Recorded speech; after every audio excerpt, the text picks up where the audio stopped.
My fork was midway to my mouth when my phone buzzed. "Don't eat. Just trust me." A text from my mother. No emojis, no explanation, just 6 simple words. Her voice echoed immediately in my mind. Not the warm, comforting tone I grew up with, but the sharp, urgent one she used the day my father collapsed in our kitchen. She never wasted words. She didn't believe in accidents. Across the table, Ryan smiled at me. That easy, boyish grin that once made me feel secure. One hand rested casually on his wine glass, the other arm draped behind the chair of the woman sitting next to him. Claire, my friend. The restaurant felt too quiet for a Friday evening. Or maybe it was just me, hearing the blood rushing in my ears. Steam rose gently from my plate, my fork frozen in midair. Slowly I set it down. When I first met Ryan, he was a man who noticed the little things. My favorite coffee, how much I disliked crowded elevators, the way I always double-knotted my shoelaces. I found him in a bookstore, of all places, browsing the travel section with a book about Italy in hand. He told me he wanted to visit the country with someone who saw the world as he did. Thought he meant me. For years I defended him fiercely. When he was late, when he forgot plans, when his business trips multiplied, I would say, "He's just under pressure. He loves me. You just don't see it like I do." But eventually I saw clearly. It began with his phone lying face down more often than not. The scent of perfume not mine clinging to his shirts. Hotel receipts from places we had never been. The worst was the photo. I stumbled upon it while scrolling through his iPad searching for a recipe.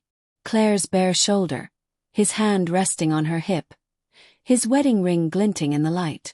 I didn't cry. I didn't yell. Closed the iPad. And then I made a plan. My mother was the first to hear. Not because I wanted sympathy, but because she understood tactics. She had faced betrayal before, my father's. She told me something I never forgot. The loudest revenge is silence until the final strike. So I went quiet. Over the next 6 weeks, I tracked every lie, every transaction, every transfer between his account and hers. I photographed receipts, recorded late-night calls, even staged conversations where I let him believe he'd outsmarted me, just to keep him off guard. The night before tonight, I sent an anonymous tip to Claire's employer about misappropriated funds linked to Ryan's company. Her job demanded integrity, a quality she lacked. And tonight, the main event. I agreed to dinner when Ryan suggested it, pretending not to notice he'd made the reservation under 3 names. My mother insisted on coming, saying she wanted to finally meet Claire, as if they were chapters in the same story. The food arrived, his favorite, a shared dish. He urged me to take the first bite. That's when my mother's text came through. I pushed my plate away. No appetite. Ryan frowned, but Claire didn't notice. Too busy sipping her wine, avoiding my mother's eyes. My mother smiled faintly, then laid her napkin on the table and leaned in.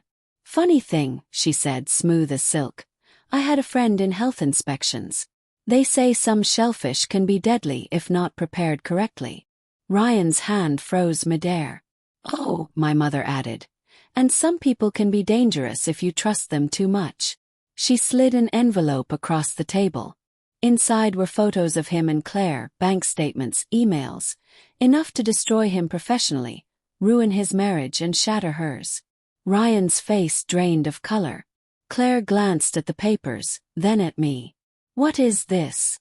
"That," I said calmly, "is everything you've been doing for the past 8 months. And tomorrow morning, it will be on the desks of your boss, your board, and every client you've ever lied to." Ryan tried to speak, but I raised a hand. "Don't bother. This isn't a discussion. It's a courtesy." We left them there. 2 people drowning in the ruins they'd created. My mother and I stepped out into the cold night as the first drops of rain began to fall. As we reached the car, she looked at me. "You didn't really think I'd poison you, did you?" Smirk. "No, but I knew you wouldn't stop me from poisoning them. Just not in the way they expected." By morning the plan was complete. Claire's employer suspended her pending investigation. Ryan's partners voted him out. The accounts I traced were frozen. I sat in my kitchen, coffee steaming, The first quiet morning in months. My phone buzzed with messages from him. Apologies, please, anger. I didn't read a single one.